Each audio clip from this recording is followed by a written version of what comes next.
नमस्कार, मनी गुरु की इस खास पेशकश में आप सभी का स्वागत है। मैं हूं स्वाति रायना। आज जानेंगे क्या है पोर्टफोलियो में डाइवर्सिफिकेशन की अहमियत, क्या हो एसेट क्लास का सही मिक्स, क्या है एसेट क्लास डाइवर्सिफिकेशन का सही फॉर्मूला। और इसी पर चर्चा करने के लिए हमारे साथ हैं शो में फिरोज अजीज, डेप्यूटी सीईओ आनंद राठी वेल्थ। फिरोज, बहुत स्वागत करते हैं हम आपका मनी गुरु के आज के इस खास कार्यक्रम में। डाइवर्सिफिकेशन की हम हर एक लेवल पे चर्चा करते आ रहे हैं और जितनी बार चर्चा करते हैं उतनी बार इसकी अहमियत और ज्यादा मालूम चलती है। आज हम समझने की कोशिश करेंगे कि वो परफेक्ट डाइवर्सिफिकेशन का फॉर्मूला क्या हो सकता है और सही तरीका क्या है। सबसे पहले डाइवर्सिफिकेशन को अगर हम समझे आसान भाषा में, तो किसी पोर्टफोलियो को डाइवर्सिफाई करना कैसे माना जाता है? स्वाति जी नमस्कार, गुड इवनिंग। देखिए, जैसे कहते हैं डाइवर्सिफिकेशन काफी अलग अलग लेवल्स पे होती है। देखिए, पहली डाइवर्सिफिकेशन होती है एसेट क्लास लेवल पे। आपको अपने पैसे कौन सी एसेट क्लासेस में डालने हैं, उसको कहते हैं एसेट क्लास डाइवर्सिफिकेशन। सेकेंड होती है ज्योग्राफिकल डाइवर्सिफिकेशन, मतलब आपको कितने पैसे इंडिया में रखने हैं, बाहर रखने हैं, कौन सी करेंसी में रखने हैं, वो एक दूसरा पहलू हो सकता है डाइवर्सिफिकेशन। तीसरा पहलू हो सकता है कौन सी मार्केट या सेगमेंट में रखने हैं, आपको मिड कैप में ज्यादा रखने हैं, लार्ज में रखने हैं, स्मॉल में रखने हैं, वो एक अलग किस्म का थर्ड वर्टिकल हो गया डाइवर्सिफिकेशन। चौथा, अब 380 एक्टिव स्कीम्स हैं, 200 करीबन पैसिव स्कीम्स हैं, उसमें स्कीम लेवल डाइवर्सिफिकेशन क्या होनी चाहिए। तो काफी 4 डिमेंशन का होता है diversification as a concept. But I think आज अगर हम उसको सीमित रखें इक्विटी की डाइवर्सिफिकेशन पे, तो that itself is a subject overall. तो इक्विटी या फिर कैटेगरी बेस्ड डाइवर्सिफिकेशन की आज हम बात करेंगे। और जैसा आपने बोला कि डाइवर्सिफिकेशन 4 डायमेंशनल होता है, तो क्या, जिससे पहले हम डेफिनेटली इक्विटी बेस्ड डाइवर्सिफिकेशन की तरफ जाएं फिरोज, ये समझना जरूरी है कि सही तरीका डाइवर्सिफिकेशन का वही हो जिस पोर्टफोलियो में इन चारों डायमेंशंस को शामिल किया जाता है। मतलब एसेट क्लास बेस्ड डाइवर्सिफिकेशन भी हो, कैटेगरी वाइज भी हो, मार्केट कैप की हम बात कर रहे हैं, फंड बेस्ड भी हो, ज्योग्राफिकल डाइवर्सिफिकेशन भी हो, और एक दूसरे के बगैर एक्चुअली ये अधूरे हैं। तो चारों डायमेंशंस होना जरूरी है ही है। क्या फिर एक आध डायमेंशन हम नहीं भी रखे डाइवर्सिफिकेशन के तो चलता है पोर्टफोलियो में? स्वाति जी, बहुत बढ़िया प्रश्न है। देखिए, डाइवर्सिफिकेशन हमें तब करना है जब आपको क्लैरिटी कम हो। जैसे ज्योग्राफिकल डाइवर्सिफिकेशन मैं अपने पोर्टफोलियो में नहीं करता, क्योंकि मुझे पता है कि इंडिया की जो ग्रोथ है अगले 10-15 सालों की, उसकी संभावना ज्यादा है। देखिए, कोई सर्टेनिटी होती नहीं है इन्वेस्टिंग वर्ल्ड में, बट संभावना पे ही काम करना पड़ता है, प्रोबेबिलिटीज पे काम करना पड़ता है। अगर आप एफडी के निवेशक हैं तो सर्टेनिटी है, अगर बैंक नहीं डूबी तो आपको 7.00 अगर वादा किया है तो वही का वही मिलेगा, ना ऊपर ना नीचे। सो पॉइंट ये कह रहा हूं कि आपको जैसे 3-4 डिमेंशन का एहसास होना जरूरी है, चारों डिमेंशन को यूज करना जरूरी नहीं है। जैसे मेरे पोर्टफोलियो में मैं ज्योग्राफिकल डाइवर्सिफिकेशन नहीं करता हूं, फिर भी अगर रिस्क रिवॉर्ड मैथमेटिकली कंप्यूट किया जाए तो it's reasonably very good, if I have to put it very subtly. रहा सवाल बहुत इंपॉर्टेंट क्यों होता है डाइवर्सिफिकेशन, इक्विटी में ज्यादा इंपॉर्टेंट होता है क्योंकि जो आउटकम्स हैं, देखिए इक्विटी एक बहुत बड़ी एसेट क्लास है। इंडिया में सबसे ज्यादा लिस्टेड कंपनियां हैं दुनिया में, मतलब दुनिया में कोई भी ऐसा देश नहीं है जहां इतनी सारी लिस्टेड कंपनियां हो, बीएसई एनएसई में मिला के, पॉइंट 1। और इक्विटी में उसी समय में एक इक्विटी का स्टॉक ऐसा भी हो सकता है जो 1/3 हो गया, दूसरा उसी समय में ऐसा भी स्टॉक हो सकता है जो 3 गुना हो गया। तो जो वॉलेटिलिटी है, जो डाइग्रेशन है इन टर्म्स ऑफ इक्विटी, उसको, उस स्टॉक को भी इक्विटी कहेंगे, जो स्टॉक 3 गुना हुआ उसको भी इक्विटी कहेंगे। तो वर्ड सेम है बट आउटकम्स कितने डिफरेंट हैं। That's when diversification becomes a very very important tool, क्योंकि outcomes could be very different in equity. तो डाइवर्सिफिकेशन के जो ये 4 पहलू है फिरोज, क्या ये एक दूसरे को सुपरसीड करते हैं कुछ अलग अलग सर्कमस्टांसेस में? यहां पर अगर हम मार्केट कैप डाइवर्सिफिकेशन की ही बात कर रहे हैं, तो आज हम इसको इतना इंपॉर्टेंट क्यों मान रहे हैं विद इन इक्विटी, कि इक्विटी में अलग अलग मार्केट कैप में डाइवर्सिफिकेशन करना क्यों जरूरी है? इसीलिए जरूरी है क्योंकि हर अगर हम सिंप्लीफाई करना चाहें लार्ज कैप, मिड कैप और स्मॉल कैप में, राइट, माइक्रो कैप को फिलहाल भूल जाएं, तो भी आप देखें लास्ट ईयर का उदाहरण लेके मैं आपको ये पॉइंट मेक करना चाहूंगा स्वाति जी, कि लास्ट ईयर जब निफ्टी 1% ऊपर गई, मिड कैप स्टॉक्स 5% नीचे गए, स्मॉल कैप इंडेक्स -13 गया। तो देखिए जो डिस्पर्शन है of return at a category level itself is reasonable. तो एक साल में 14% का अंतर हो गया निफ्टी से स्मॉल कैप में। तो the divergence performance results in, ये बहुत इंपॉर्टेंट पहलू हो जाता है। अगर मैं 5 साल की भी बात करूं, अगर हम 5 साल की बात करें तो स्मॉल कैप 1 अप्रैल 2018 से आज तक अंडर परफॉर्म किया है निफ्टी को 4 से 5% साल दर साल। ऐसा कमी होता है कि स्मॉल कैप लंबी अवधि में लार्ज कैप को अंडर परफॉर्म करे। तो 5% का फर्क आपका स्मॉल कैप और लार्ज कैप के बीच में, अगर आपने सिर्फ स्मॉल कैप की पोर्टफोलियो हैवी कर दी तो आपका नुकसान हो सकता था। अगर आपने लार्ज कैप हैवी कर दिया तो 5 साल आप खुश रह सकते थे, अगले 5 साल शायद आपका नुकसान हो जाए। So it's important to have a certain portion of your money in all these three segments of the market. Okay तो क्योंकि हम यहाँ पर मोस्टली जो 3 मेजर कैटेगरीज हैं Firoz, large cap, mid cap, small cap की बात कर रहे हैं, और उसमें एक परफेक्ट एलोकेशन होना चाहिए। तो परफेक्ट या फिर प्रेफरेबल एलोकेशन की कोई डेफिनेशन है हमारे सामने, या उसका कोई परसेंटेज या कोई फॉर्मूला है निवेशकों के सामने? स्वाति जी, ये जो प्रोपोर्शंस हैं वो हर साल चेंज होने चाहिए, हर 2 साल चेंज होने चाहिए। एक्सटर्नल फैक्टर जो है, मार्केट बहुत डायनामिक चीज है। तो सदियों से आप कोई 50% large cap, 30% mid cap, 20% small cap लेके नहीं चल सकते। तो आज की मैं कंटेम्प्रेरी रेकमेंडेड एलोकेशन बता सकता हूँ। परफेक्ट एलोकेशन तो सिर्फ रेट्रोस्पेक्ट में कोई बोल सकता है कि ये परफेक्ट हो सकती थी। तो अगर हम आगे की क्रिस्टल बॉल गेजिंग करें तो हमारा ये मानना है कि मिड कैप जो सेगमेंट है वो लीस्ट लुक्रेटिव है, क्योंकि mid cap mutual fund investor के लिए वो 150 कंपनी होती हैं, और लार्ज कैप टॉप 100 होती हैं, सब्सिक्वेंट 150 होती हैं मिड कैप, फिर उसके बाद तो पूरी टेल को लार्ज स्मॉल कैप करार दिया गया है सेबी के द्वारा। तो मिड कैप में जो पोटेंशियल है वो थोड़ी कम लगती है हमें। उसके जो 150 स्टॉक्स हमने एनालाइज किए, उसकी जो टारगेट्स हैं उसको कंसोलिडेट किया, तो हमें लगता है कि large cap is good, mid cap थोड़ा अंडर वेट रहना चाहिए 20%, और स्मॉल कैप में पोटेंशियल काफी अच्छी उभर के आ रही है, because past performance is not very good. तो 30% स्मॉल कैप, 20% मिड कैप, और बचा 50% heavy weight will be large caps. Okay, interesting. तो आप कह रहे हैं कि 50% लार्ज कैप को, 20% मिड कैप को, और उससे कुछ ज्यादा स्मॉल कैप, बिकॉज जैसे संभावनाएं स्मॉल कैप कैटेगरी में बढ़ रही है निवेश की, तो वो एक डिजायर्ड एलोकेशन हो सकता है किसी निवेशक के लिए with in equity market cap diversification में। अगर हम इसको फ्यूचर रिटर्न के पोटेंशियल से मापें फिरोज, तो हम एक मार्केट कैप एलोकेशन या डाइवर्सिफिकेशन को कैसे पोर्टफोलियो में इंप्लीमेंट कर सकते हैं? देखिए स्वाति जी, हम एटलीस्ट एक एफर्ट करते हैं जिसमें बहुत मेहनत लगती है। हम टारगेट हर स्टॉक के फाइंड आउट करते हैं, सिर्फ ना हमारी इंस्टीट्यूशनल डेस्क से, पूरी इंडिया के जो बेस्ट एनालिस्ट हैं उनकी जो टारगेट्स हैं इस स्टॉक की कंसोलिडेट करते हैं, और जो भी डिफरेंस है उस पे फोकस करते हैं। फॉर एग्जांपल निफ्टी का target naive of all the 50 stocks अगले एक साल का हमारे हिसाब से 13% है, और स्मॉल कैप का 20% है। ना तो 13 सीरियसली लेना है ना तो 20 को, बट ये जो डिफरेंस है 7% का, उसको आप सीरियसली ले सकते हैं स्टेटिस्टिकली। तो 7% का जो डिफरेंस है वो रियलाइज होने की संभावना अच्छी है। 7 शायद ना हो, 3 हो जाए, 4 हो जाए, बट निफ्टी को बीट करने की संभावना ज्यादा है, क्योंकि ये futuristic target of each of the stocks have been consolidated. तो इस आधार पे आपने ये निर्णय लिया या ये रिकमेंडेशन दिया कि 30% स्मॉल कैप में जा सकते हैं, क्योंकि 7% की डिफरेंशियल टारगेट एनएवीज हैं दोनों इंडिसेस में।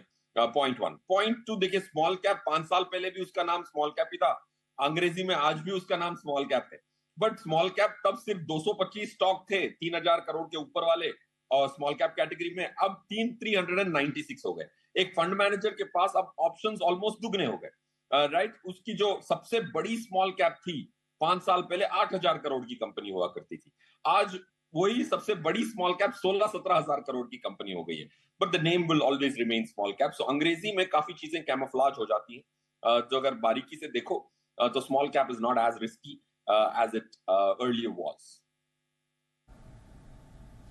और जब हम रिस्क कंपैरिजन की बात करते हैं, जिसको हम यूजुअली बीटा भी बोलते हैं, हम क्योंकि टेक्निकल टर्म की बात करते हैं उसमें बीटा हो गया, लेकिन वो बेसिकली फंड के रिस्क को दर्शाता है बीटा की जब हम बात करते हैं। तो इसके लिहाज से जो, क्योंकि हम फिगर क्रंचिंग काफी की गई है आपके द्वारा, तो जो रिस्क कंपैरिजन है स्मॉल कैप का, मिड कैप का रिलेटिव टू निफ्टी 50, वो कैसा रहा है 3 साल में या 5 साल में? स्वाति जी, ये बहुत इंपॉर्टेंट और बहुत इंपॉर्टेंट क्वेश्चन भी है और पहलू भी है। देखिए क्या होता है कि रिस्क को हमेशा हम अंग्रेजी में नापने तोलने की कोशिश करते हैं, जो नामुमकिन है। तो बीटा बहुत सरल है, बट ऑफ कोर्स उसका नाम थोड़ा भारी भरकम है, तो कोई भी घबरा जाए बीटा क्यों है, क्योंकि एक ग्रीक अल्फाबेट के नाम पे रिस्क मेजर डाला गया है। कोई अंग्रेजी का, इंग्लिश का, हिंदी का शब्द यूज करते तो शायद हमें इतना डर नहीं लगता। बीटा कुछ नहीं है, बीटा ये कहता है कि भाई अगर बीटा 1 से ऊपर है तो उसकी रिस्क निफ्टी से ज्यादा है। फॉर एग्जांपल, अगर निफ्टी से तुलना कर रहे हैं, बीटा 1 से कम है तो रिस्क कम है, और 1 से ज्यादा है तो रिस्क ज्यादा है, relative to a specific index, in this case Nifty. देखिए, स्मॉल कैप और मिड कैप में कोई इन्वेस्ट करता है तो पहले उसकी टाइम फ्रेम्स 3 से 5 साल होनी चाहिए। सो आपका क्वेश्चन बहुत वैलिड है। 3 साल की रिस्क की बात करें, 5 साल की, हर दिन के रिस्क की बात करने की जरूरत नहीं। तो अगर हम 3 साल की रिटर्न्स, निफ्टी की रिटर्न्स और स्मॉल कैप की रिटर्न्स को कंपेयर करें रिस्क मेजर में, तो रिस्क निफ्टी निकल के आता है, निफ्टी के साथ स्मॉल कैप का रिस्क या बीटा निकल के आता है 0.8। 0.8 मींस लेस देन 1, मतलब 20% रिस्क स्मॉल कैप्स ने कम लिया on a 3-year investing.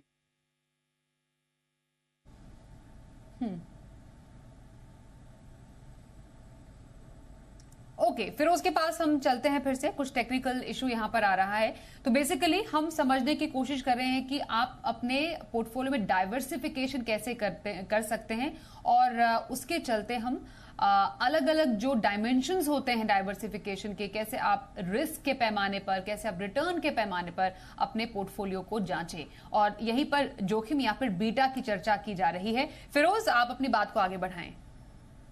Yes Swati ji, beta जो है, जैसे मैं कह रहा था कि बीटा अगर लेस देन 1 दिखता है तो रिस्क कम है, 1 से ऊपर है तो रिस्क ज्यादा है, रिलेटिव टू अनदर बेंचमार्क। इधर अगर हम निफ्टी की बात करें और 3 साल की होल्डिंग पीरियड्स लें, और निफ्टी की जो रिटर्न्स हैं 3-3 साल की, अगर हम एक एक्सेल शीट पे लगाएं और उसी पीरियड में स्मॉल कैप की रिटर्न्स को भी एक एक्सेल शीट में लगाएं और बीटा कंप्यूट करें, तो स्मॉल कैप ने on a 3-year holding period returns ने कम रिस्क दी है, 0.8 की दी है, मतलब 20% की कम रिस्क हुई है स्मॉल कैप्स की ऑन अ 3-year होल्डिंग।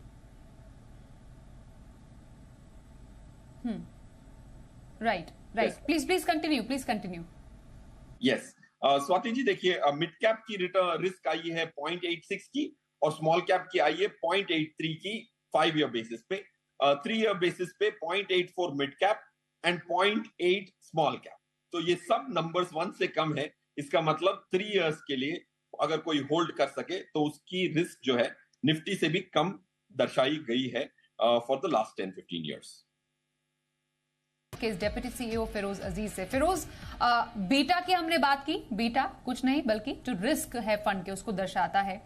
अब हम अल्फा पर आते हैं। Again of course just like beta, आप अल्फा का भी मतलब समझाइए, और यहां पर क्यों इंपॉर्टेंट है ये जब हम डाइवर्सिफिकेशन की यहां पर बात कर रहे हैं within market cap. Swati ji, alpha सबसे महत्वपूर्ण है, क्योंकि अगर आप किसी को फी देते हैं और कहते हैं कि भाई मेरे लिए काम करिए और एक्टिव मैनेज करिए, तो अल्फा वो चीज है जिसमें एक्स्ट्रा रिटर्न कितनी मिली, आपको एक पासिंग मार्क से ज्यादा कितने नंबर मिले, उसको कहते हैं अल्फा। समझिए कि निफ्टी ने 10% की रिटर्न दी, अगर एक फंड जो अपने आप को निफ्टी के साथ तुलना करता है, जो बेंचमार्क करता है निफ्टी के साथ, वो फंड आपको अगर 12 देता है, तो ये arithmetic difference 12 minus 10 equal to 2, ये 2 को अल्फा कहते हैं। इतना सरल कंप्यूटेशन है, बट जो अल्फाज इसको डिस्क्राइब करने के लिए अल्फा वर्ड यूज करते हैं, वो काफी डराने वाला शब्द है। So point is nothing but the extra return which a fund manager generates is called alpha. Point 1। Point 2, आप अल्फा को क्यों इतना इंपॉर्टेंट मानेंगे? क्योंकि ये सब चीजों का सत है। अगर आपको फंड मैनेजर रोज आके ऑफिस आके निर्णय ले रहा है कि ये स्टॉक खरीदना है, ये बेचना है आपके बिहाफ पे, ये खरीदी बेची करना, ये रिसर्च करने के बाद आपको एटलीस्ट पासिंग मार्क से ज्यादा नंबर मिलने चाहिए। इसीलिए alpha becomes the root cause of an existence of an active fund. Okay, all right. अब इसको हम मार्केट कैप के लिहाज से जरा समझें।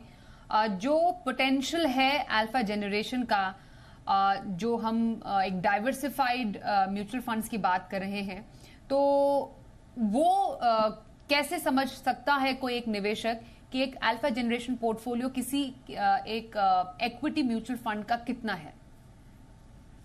स्वाति जी, अगर हम इसको सिंप्लीफाई करना चाहें तो काफी सिंप्लीफाई कर सकते हैं। 2018 में सेबी ने हमारी लाइफ को थोड़ा सिंप्लीफाई करने के लिए कैटेगराइजेशन बहुत क्लियरली लेके आए, जिसमें क्लियरली बता दिया गया कि लार्ज कैप किसको कहेंगे, मिड कैप किसको कहेंगे, स्मॉल कैप किसको कहेंगे, और कौन सी स्कीम्स कितना मात्रा में इन 3 सेगमेंट्स में डालेंगी, उसके हिसाब से उनका एक नाम होगा और एक कैटेगरी होगी। तो हमने देखा कि भाई 8-9 कैटेगरी बहुत महत्वपूर्ण है। तो उन महत्वपूर्ण कैटेगरी में कितनी स्कीमें हैं और उन कितनी सारी स्कीमों में से कितनी स्कीम्स ऐसी हैं जो एक्स्ट्रा रिटर्न या अल्फा कमाने की वर्ताव दिखा चुकी हैं। अब let's assume large cap category.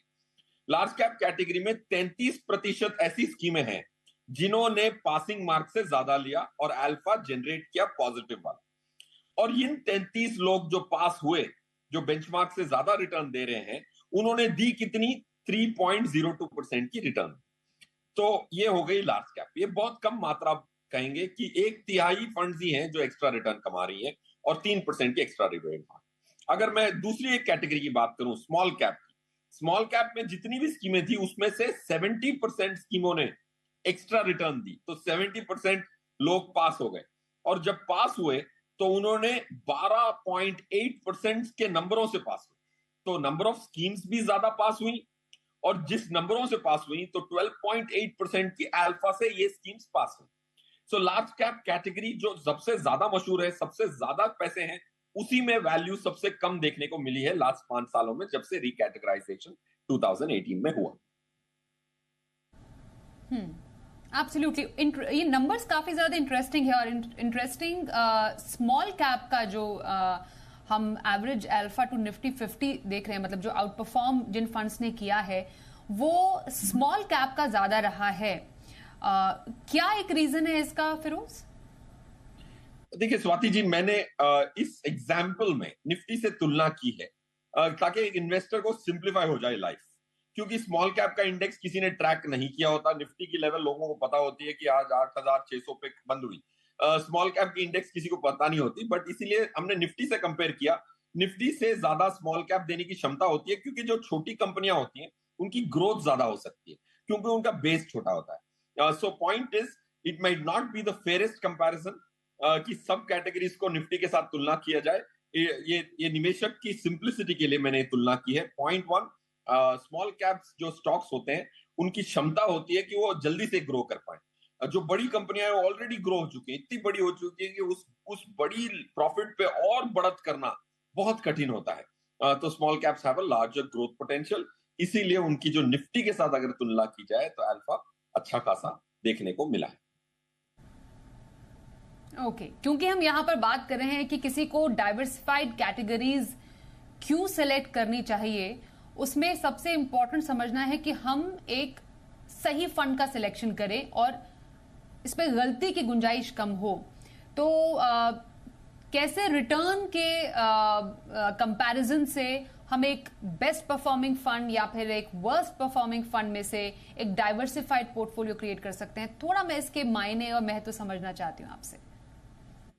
Swati ji, देखिए, जब डिवर्सिफिकेशन की बात आती है उसमें रिस्क घटाना एक बहुत अहम आउटकम आता है डिवर्सिफिकेशन का। अब आप देखें कि ओवरऑल हर कैटेगरी की अगर मैं तुलना करूं तो 40 से 50% स्कीमें एक्स्ट्रा रिटर्न कमाती। बट अगर आप एक पोर्टफोलियो 10 स्कीमों का फॉर्मुलेट करते हैं तो उसमें से 2-3 तो अंडर परफॉर्म करेंगी ही करेंगी, भले कोई भी चूज कर ले, कितनी भी मैथमेटिक्स कर ले, 2-3 स्कीमें अंडर परफॉर्म करेंगी, क्योंकि पूरी जो यूनिवर्स है उसमें आधी से ज्यादा स्कीमें अंडर परफॉर्म करती है। तो ये इन्वेस्टर को जहन में बिठाना चाहिए कि आप ये नामुमकिन है कि 10 स्कीम आप अगर खरीदते हैं सब स्टार निकलेंगे। तो आपको एक अपनी एक्सपेक्टेशन को टेपर करना है। That's point 1। पॉइंट 2, ये जो कैटेगरीज हैं, ये कैटेगरीज लॉन्ग स्टैंडिंग कैटेगरीज। काफी नए निवेशक सेक्टर फंड खरीद लेते हैं। मैं कहता हूं कि यार सेक्टर फंड खरीदोगे तो आपको कब बेचना है वो भी बहुत इंपॉर्टेंट हो जाता है। फाइनेंशियल सर्विसेज सेक्टर का फंड खरीद लेते हैं, टेक्नोलॉजी फंड लोगों ने 1.5 साल पहले बहुत खरीदे हुए हैं। तो पॉइंट ये कह रहा हूं कि 8 कैटेगरीज जो हैं वो डिवर्सिफाइड कैटेगरीज हैं, सेक्टर बेस्ड या थीम बेस्ड नहीं है। तो इसीलिए इनकी जो लॉन्जिविटी होती है, एक जो पोर्टफोलियो में आप 10 साल भी छोड़ दें तो अनर्थ नहीं हो सकता। So that's why diversification into these very well spread out categories is more critical. इसमें कई बार फिरोज ऐसा भी होता है कि डाइवर्सिफाई करने के इस पूरे प्रोसेस में निवेशक ओवर डाइवर्सिफाई कर लेते हैं। तो वो जो डाइवर्सिफाई ओवर डाइवर्सिफिकेशन का जो एक थिन लाइन है वो कब क्रॉस होता है, कैसे एक निवेशक को मालूम चले कि उसने ओवर डाइवर्सिफाई किया है? क्योंकि कई जो क्वेश्चंस हमारे पास भी आते हैं उसमें निवेशक के एक ही एएमसीज के फंड्स हो या फिर एक ही मार्केट कैप हैवी फंड्स में उन्होंने निवेश किया होता है, या तो उनको लगता है कि स्मॉल कैप अभी अच्छा करे तो स्मॉल कैप ज्यादा लें या लार्ज कैप में ज्यादा लें। तो वो ओवर डाइवर्सिफिकेशन को कैसे पहचाने? स्वाति जी, जैसे आपने कहा ओवर डाइवर्सिफिकेशन भी हानिकारक हो सकती है, बट हमने एक और एक स्टडी की जहां पे हमने 404 पोर्टफोलियो जो आनंद राठी ने एडवाइस नहीं किए थे, किसी और ने एडवाइस किए थे, अलग अलग एडवाइजर्स ने, उनकी हमने एनालिसिस की। उसमें से हमें यह पता लगा कि काफी सारे लोग निफ्टी को भी अंडर परफॉर्म कर रहे थे और उनको पता नहीं था ट्रांजैक्शन बाय ट्रांजैक्शन। और 29 पोर्टफोलियो ऐसे निकले जो आनंद राठी के मॉडल पोर्टफोलियो से जीत गए। और हम ये देखना चाहते थे कि ये 29 लोगों ने क्या ऐसा किया जो हमारे मॉडल पोर्टफोलियो को मात दी। और आप सरप्राइज होंगी, हम तो बहुत आश्चर्यचकित हो गए क्योंकि हमारा जो बिलीफ था वो चैलेंज हो गया। तो ये 29 पोर्टफोलियो ने हमने देखा कि उसमें स्कीम की जो मात्रा थी 22-23 स्कीमें थी। तो हमारा ये पहले तक मानना था कि भाई 10-12 स्कीम से ज्यादा कभी भी होगी तो ओवर डिवर्सिफिकेशन हो जाएगा। But even 22 scheme portfolios have beaten Anand Rathi model portfolio. इसीलिए हमने इस साल अपने मॉडल पोर्टफोलियो में 11 से 14 स्कीमें की। तो मेरे हिसाब से 14 is the upper limit for anybody.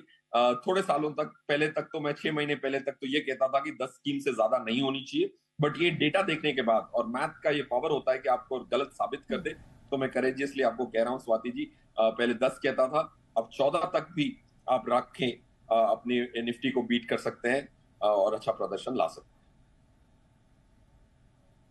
Absolutely.